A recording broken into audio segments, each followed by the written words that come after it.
¿Vivís un caos familiar? ¿En tus finanzas o con tu pareja? ¿Te discriminan? ¿Nadie te entiende? ¿Tenés alguna denuncia o problema al que nadie da respuesta? Queremos ayudarte en nuestro segmento Debates y Soluciones. Según el economista nicaragüense Néstor Avendaño, el país ya entró en una recesión económica y de continuar esta tendencia, para el próximo año el Banco Central de Nicaragua podría sacar a funcionar la maquinita de hacer billetes como la inflación vivida en los años 80. Y todo se debe a la crisis social política que inició el 18 de abril del año 2018.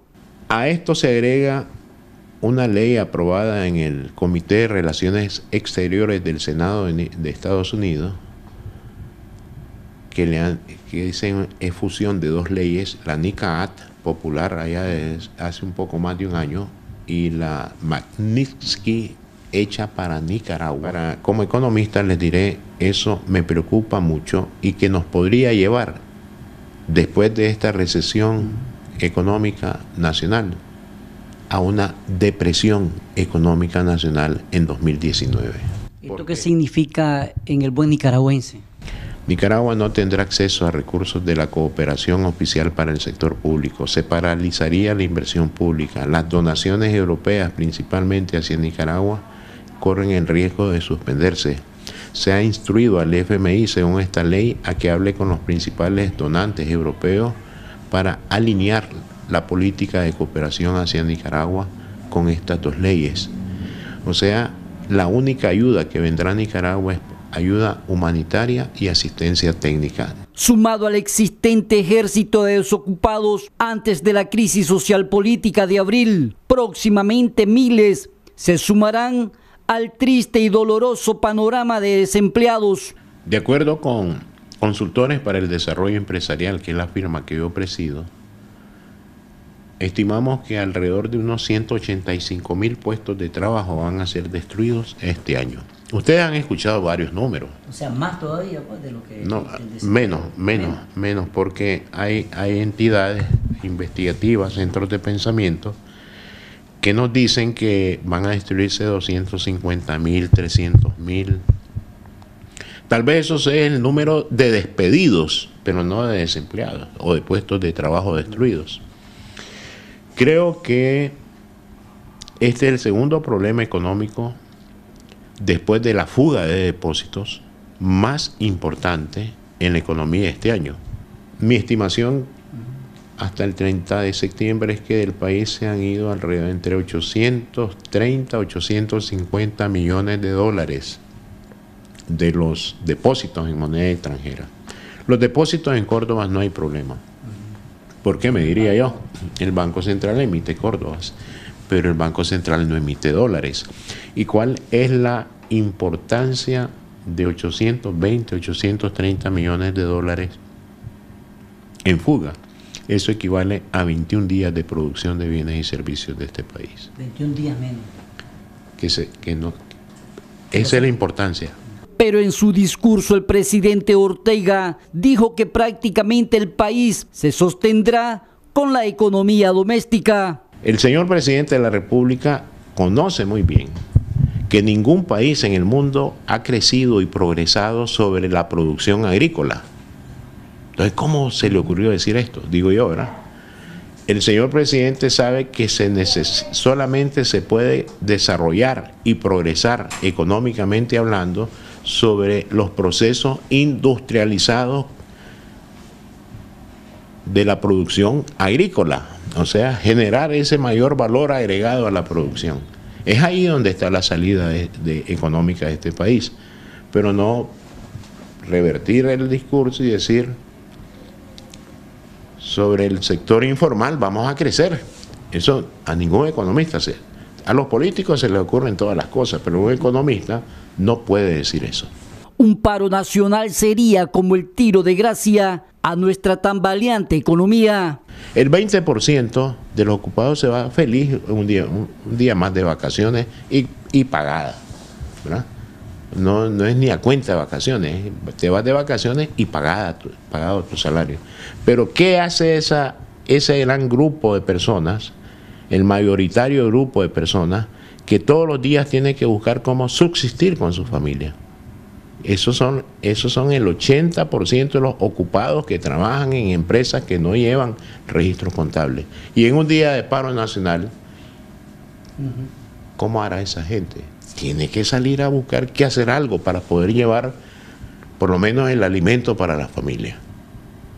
Avendaño descartó que el gobierno de Nicaragua, como se ha venido rumorando, haya sacado dinero de las reservas del Banco Central, pero no sabe de dónde saca recursos para cada actividad política. Y hay que tener cuidado con la carga de la deuda pública interna, porque después va a ser más importante estar pagándole a los acreedores locales, ¿verdad?, del gobierno central, que el monto que va a destinar a la educación primaria, a la educación secundaria o al sector salud.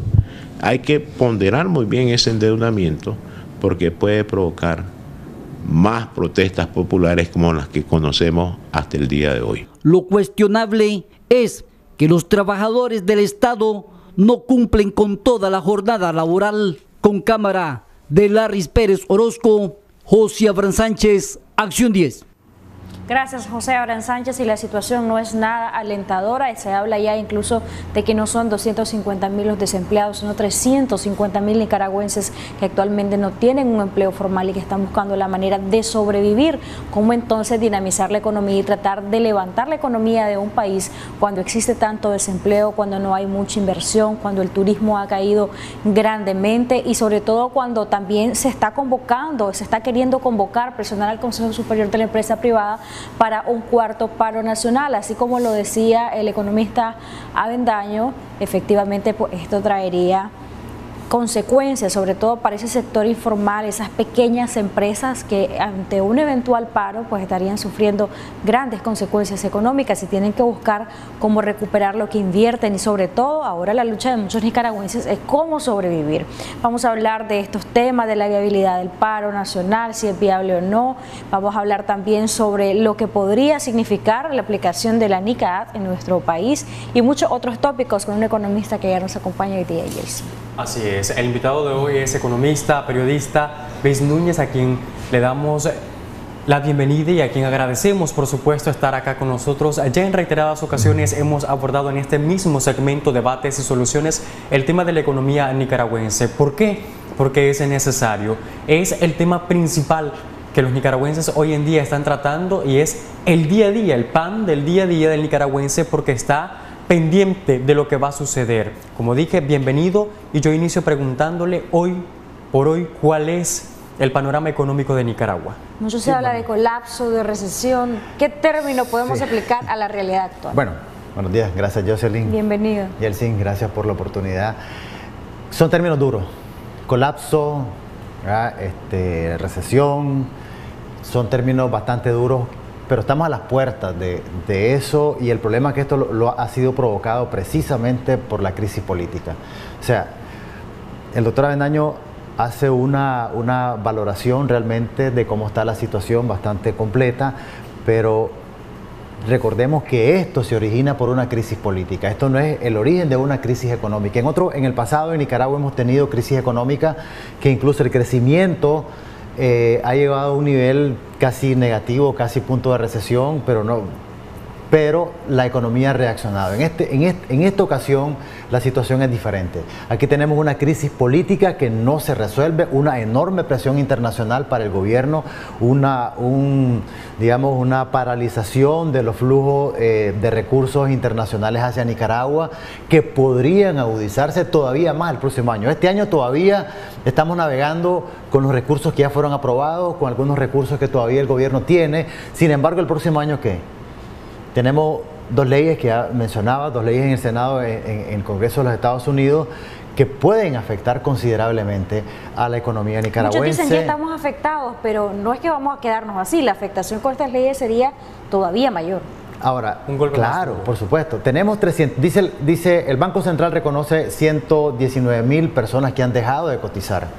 Que además de eso son 119.000 desempleados que hay en el país, según el Banco Central.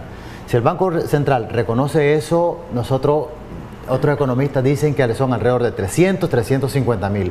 Migración cifra la salida de nicaragüenses en alrededor de 20.000 personas que han salido, entre 20.000 y 30.000 personas que han salido, y que ese es un dinero que ya no está en el país. O sea, ya no se está generando riqueza, esa gente no está generando nada para Nicaragua, a menos que lo hagan vía remesas familiares, pero eso es una situación que se va a ver mucho más en el futuro. Entonces, la situación del país, que está provocada por una situación política, con una crisis política, no hay una solución a la vista, porque como señala la Comisión Interamericana de Derechos Humanos, la Unión Europea, está estancado cualquier diálogo y hacen un llamado al gobierno. Aquí no hay, el gobierno está más centrado en disolver las movilizaciones, en dar una respuesta fuerte al malestar generalizado en la población, que en realmente sentarse y establecer y plantear una salida al problema.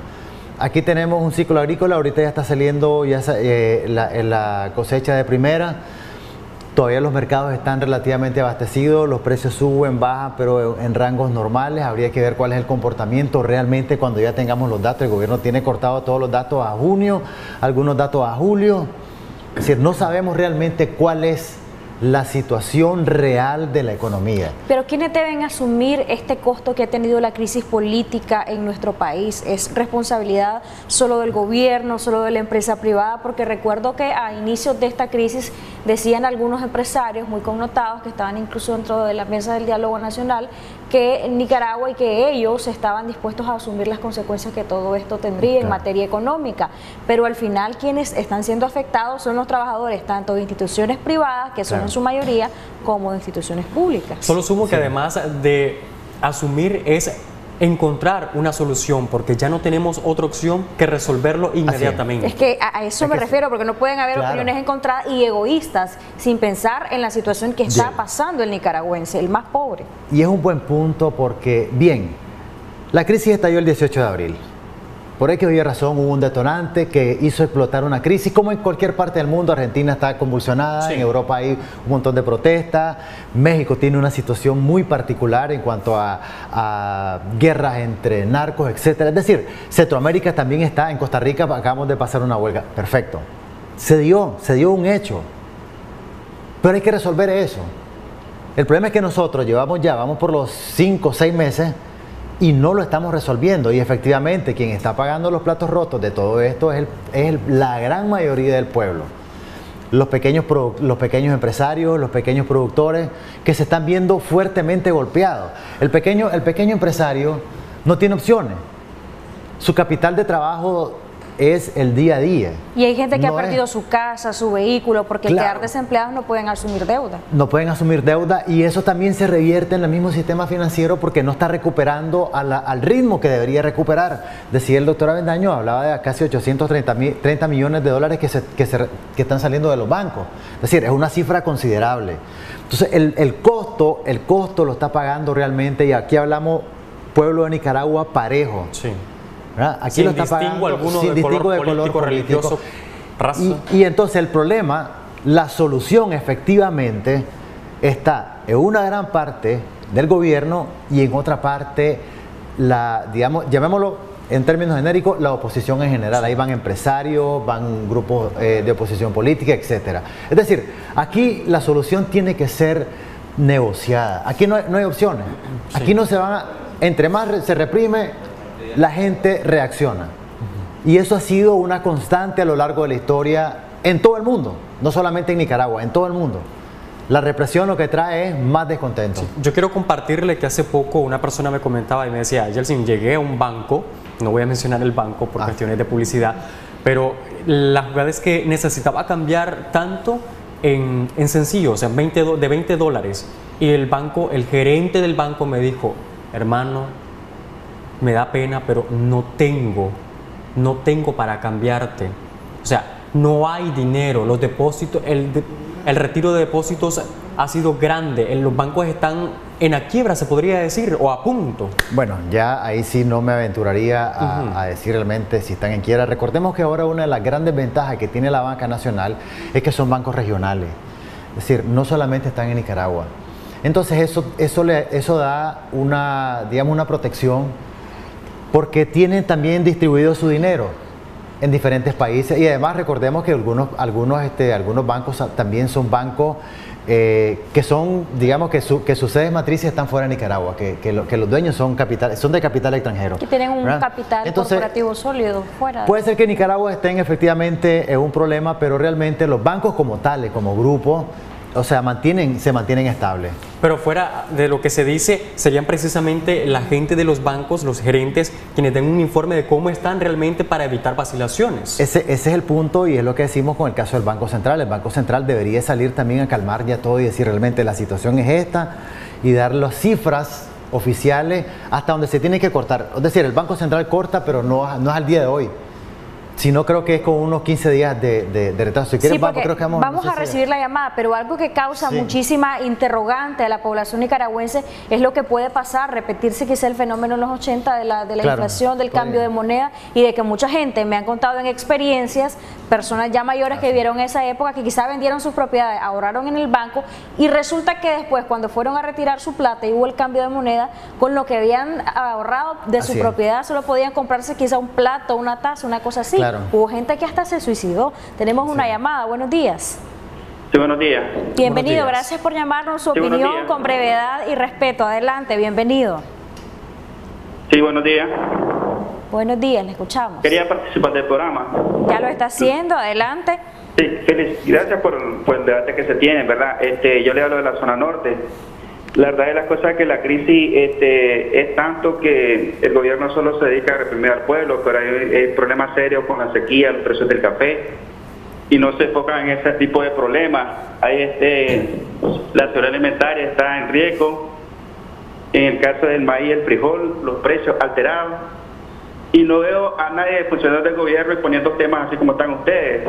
No veo debate de parte del gobierno, supuestamente quieren diálogo.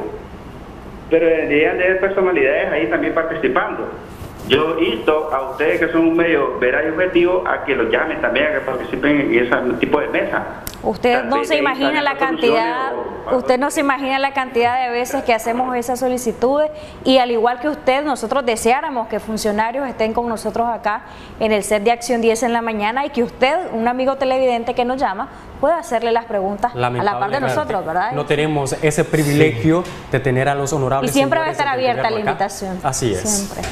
Pero él decía algo interesante, hay que hablar del tema, porque no podemos ignorar la situación económica que estamos enfrentando, y tanto las políticas de Estado como la política empresarial debe ir en ese orden, porque incluso yo le preguntaría a usted, en su experticia económica, ya las empresas grandes están teniendo pérdidas cuantiosas. Claro, es que desde el principio, es decir, a ver, las pequeñas grandes, las medianas y las pequeñas, cada una asume el impacto, y todas ellas tienen pérdida. Lo que las diferencia es la forma como responden a ellas. Sí. Es decir, las pequeñas no tienen muchas opciones. Las medianas tienen una opción, pero en un tiempo muy limitado.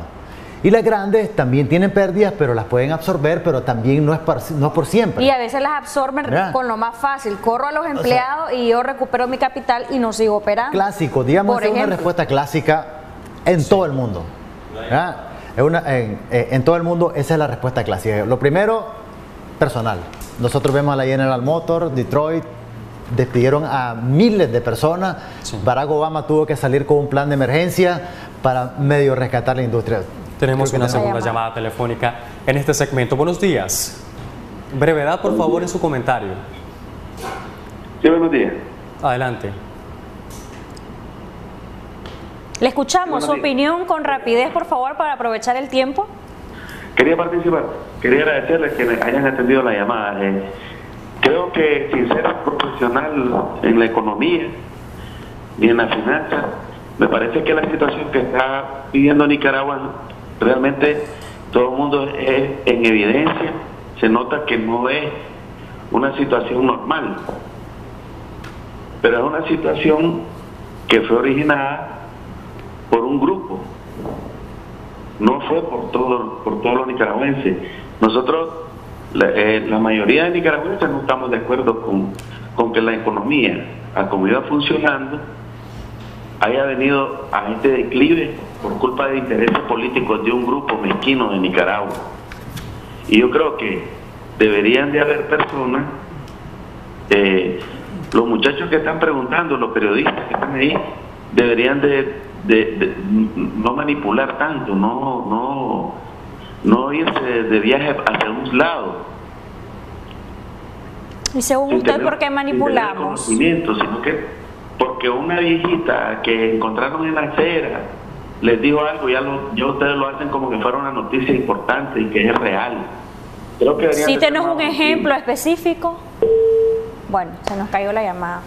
Interesante lo que decía él. Logramos conocer bien su argumento. Sí, porque habría que argumentar bien cuando nos llamen. Exacto. Con todo gusto, pues claro. Sí tenemos ejemplos específicos de por qué usted considera que manipulamos. Si manipular es sacar todo lo que dicen los sectores, pues hay que leer nuevamente el concepto de manipulación. Pero gracias por la llamada. Es importante que él dijo lo que te diga alguien en la calle, pero él está hablando, también se toma en cuenta su participación, entonces ahí es donde queremos llegar al punto. Creo que volvemos a algo solo para una cosa para aclarar también para rápido. Leer algunos mensajes. Recordemos ratito, la crisis, el origen de la crisis, como decía al principio, dejémoslo aparte porque ese es otro tipo de discusión, que quién es el culpable. Estamos en una crisis y lo que hay que ver es cómo se resuelve esa crisis.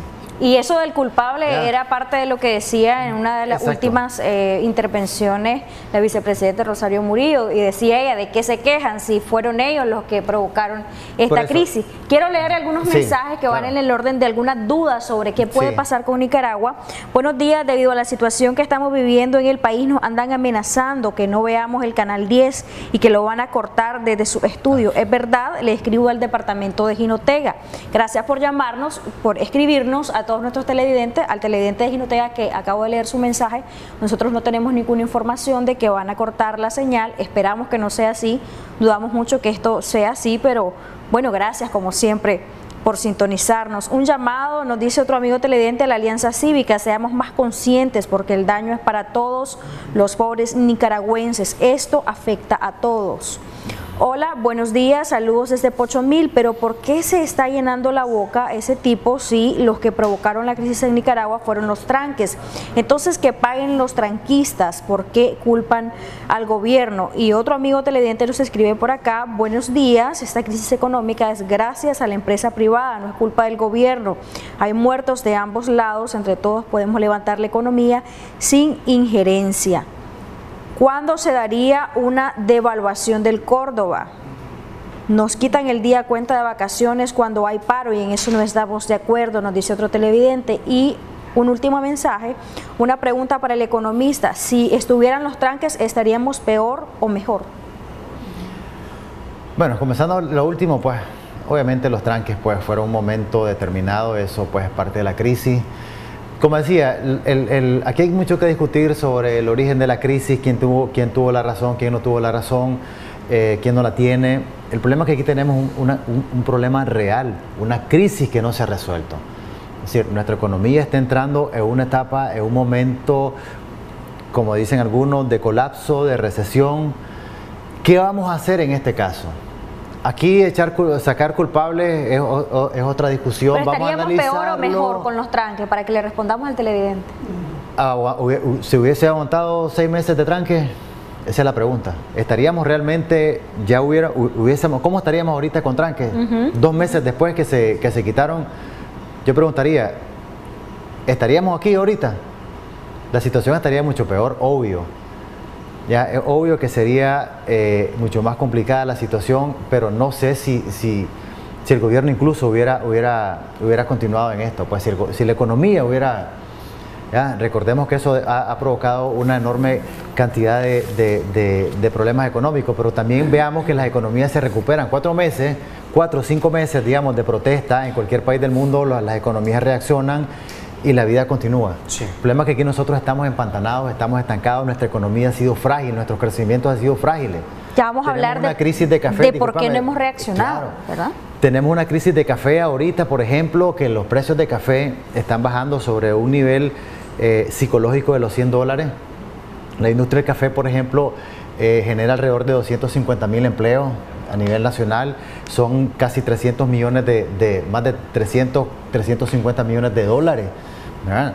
Y que genera, además de eso, dinamiza el comercio en todas las zonas cafetaleras. Es decir, no es, el café, por ejemplo, es una industria, es una microeconomía por sí sola. Deberíamos de estar discutiendo sobre el tema del café, sobre la ganadería, los graves problemas que hay, los cambios climáticos.